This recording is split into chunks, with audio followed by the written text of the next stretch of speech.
Assalamualaikum warahmatullahi wabarakatuh. Perkenalkan, nama saya Mita Cynthia dari Prodi Manajemen. Di sini saya akan membahas 3 materi. Materi yang pertama yang akan saya bahas yaitu tujuan, pengertian, pelaku, dan perbedaan bisnis. Seorang pebisnis barang tentu saja memiliki tujuan, yaitu yang pertama, kebutuhan yang beraneka ragam atau vicious circles.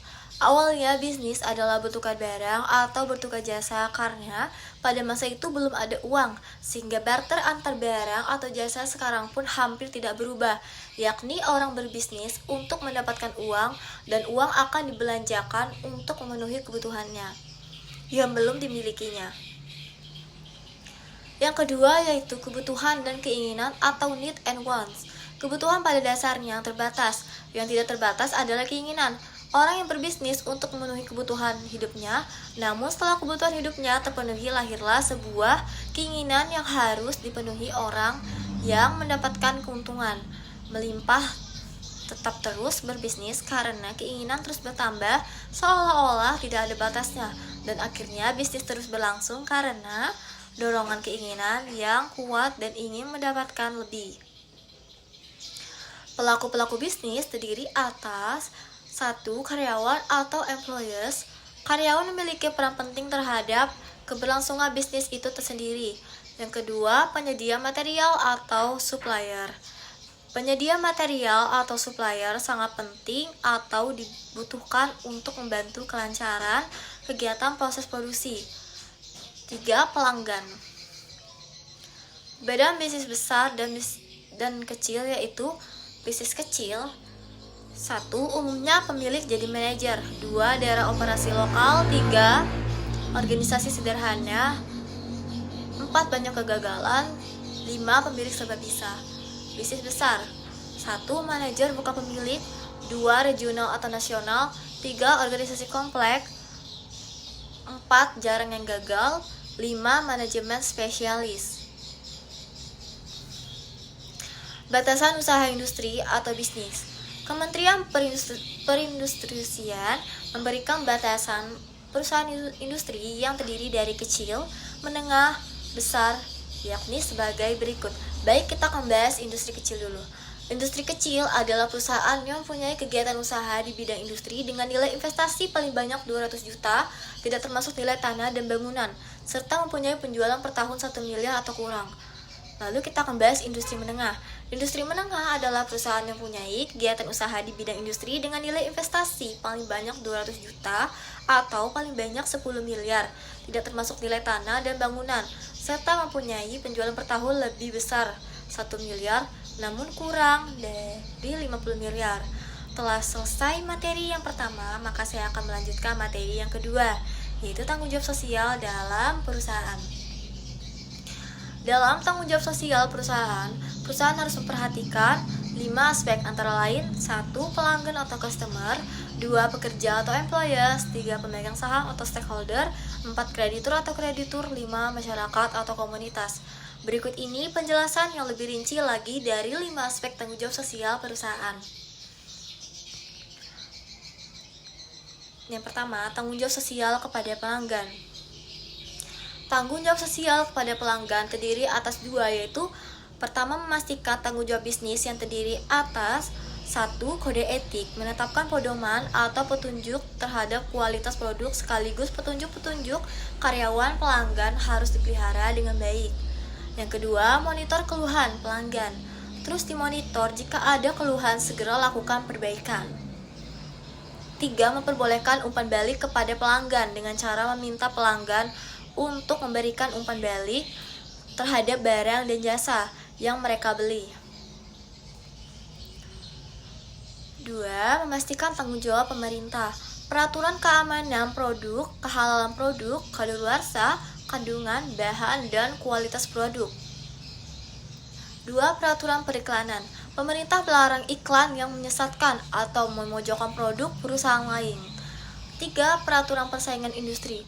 Pemerintah memproposikan persaingan di seluruh industri agar tidak ada monopoli.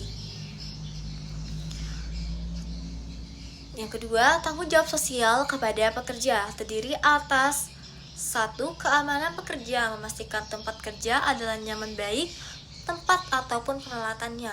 2. Perlakuan pekerja, memastikan tidak ada diskriminasi.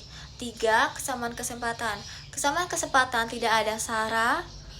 4. Bagaimana memastikan tanggung jawab bisnis, keluhan prosedur, kode etik, UU Ketenaga Kerjaan. 3. Tanggung jawab sosial kepada kreditur. Jika suatu perusahaan ada masalah keuangan dan tidak dapat memenuhi kewajiban, maka perusahaan wajib memberitahukan kepada kreditur dan biasanya kreditur tersebut memperpanjang jatuh tempo pembayaran serta memberikan vonis dalam mengatasi masalah keuangan. 4. Tanggung jawab sosial kepada pemegang saham. Perusahaan bertanggung jawab memuaskan pemilik, pemegang saham, manajer perusahaan, memonitor keputusan perusahaan untuk meyakinkan bahwa mereka membuatnya untuk kepentingan pemilik, termasuk juga gaji karyawan dikaitkan dengan kinerja perusahaan. Dalam hal ini, karyawan tinggal memfokuskan kepada memaksimalkan perusahaan. Tanggung jawab sosial kepada masyarakat terdiri atas 1. Menjadi sponsor dalam kegiatan masyarakat lokal di mana perusahaan itu berada. 2. Sumbangan kepada masyarakat tidak mampu. 3. Membangun fasilitas umum yang dibutuhkan masyarakat. 4. Memberikan pemeriksaan gratis. 5. Memberikan beasiswa bagi anak yang tinggal di sekitar perusahaan atau di daerah tertentu. Selesai materi ini, lanjut ke materi yang ketiga, yaitu bentuk hukum dan lingkungan perusahaan. Badan hukum perusahaan biasanya terbagi menjadi 2, yaitu berbadan hukum dan yang bukan badan hukum. Badan usaha berbadan hukum terdiri atas 2, yaitu subjek hukumnya adalah badan usaha itu sendiri, karena ia telah menjadi badan hukum yang sudah termasuk subjek hukum di samping manusia. Artinya pihak ketiga dapat menuntut perkumpulannya, namun pihak ketiga tidak bisa menuntut masing-masing orangnya. Yang kedua, harta kekayaan perusahaan terpisah dari harta kekayaan pribadi para pengurus anggotanya. Akibatnya, kalau perusahaan pailit yang terkena sita hanyalah perusahaannya saja, sedangkan harta pengurus tetap bebas dari sitaan, sehingga jika terjadi kerugian yang berujung pembayaran ganti rugi atau pelunasan hutang hanya sebatas pada kekayaan perusahaan.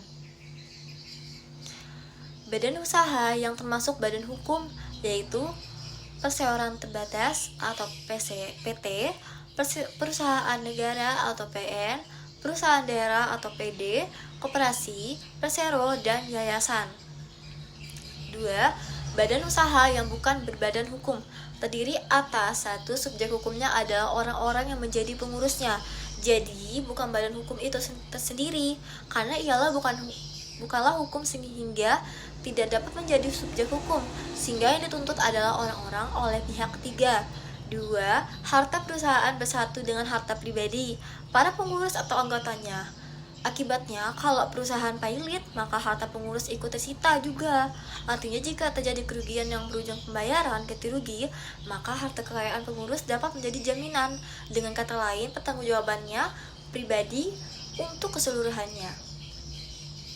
Badan usaha yang bukan badan hukum adalah perseorangan, firma, dan CV.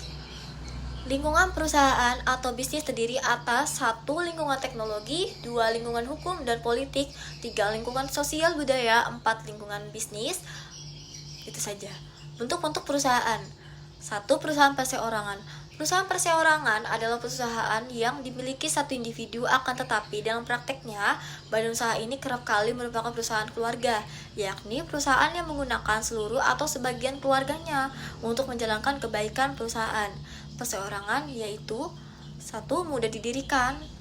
Kebaikan perusahaan perseorangan yaitu mudah didirikan, modal memulai usaha kecil, pengelolaan fleksibel dan bebas, kerahasiaan usaha terjamin. Kelemahan dan keburukan perusahaan perseorangan. 1. Pertanggungjawabannya tidak terbatas. 2. Modal terbatas. 3. Kualitas manajerial dan kualitas pekerjaan terbatas. 4. Kelangsungan operasi perusahaan terbatas. 2. Perkongsian perusahaan Perkongsian perusahaan pada umumnya tidak jauh berbeda dengan perusahaan perseorangan. Salah satu poin pentingnya adalah penggabungan sumber daya yang dimiliki kedua belah pihak untuk kerjasama di bidang usaha yang diminati bersama, baik perkongsian modal dengan modal dan tenaga atau modal dan tenaga saja. Ada dua jenis perusahaan perkongsian, yakni perkongsian secara umum yang mana seluruh anggota tanggung jawab dan aktif serta perkongsian secara terbatas yang mana terlibat hanya beberapa orang atau individu saja. Dalam pertanggungjawabannya, kebaikan perusahaan perkongsian: 1. Lebih banyak modal dapat dikumpulkan. 2. Lebih banyak keahlian yang diperoleh. 3. Umur usaha lebih panjang. Kelemahan dan keburukan perusahaan perkongsian: perusahaan perkongsian masih terdapat masalah tanggung jawab yang tidak terbatas, tetapi ini berlaku hanya mitra umum yang harus membayar semua utang bagi dari perusahaan maupun kekayaan pribadi, dan juga masalah sukar memperoleh modal masih dapat terjadi namun kecil kemungkinannya, serta yang terakhir adalah masalah kesalahpahaman antar anggota, dan hal seperti ini mempengaruhi umur perusahaan. 3. Perusahaan perseroan terbatas: kegiatan usaha ini yang didirikan berdasarkan badan hukum yang didirikan berdasarkan notaris, di mana dokumen dikemukakan di depan seperti tujuan perusahaan, saham yang dikeluarkan, usaha yang dijalankan, dan nama-nama pimpinan yang akan menjalankan perusahaan yang didirikan. Perusahaan dapat digolongkan menjadi dua, yakni perusahaan publik dan perusahaan privat. Yang sangat membedakan adalah jika perusahaan publik, sahamnya dijual di pasar saham, dan jika di perusahaan privat hanya jual di kalangan terbatas saja, biasanya mereka-mereka yang sudah dikenal atau temannya. Kebaikan perusahaan terbatas yaitu: 1. Tanggung jawabnya terbatas. 2. Pengelolaannya lebih profesional. 3. Itu saja.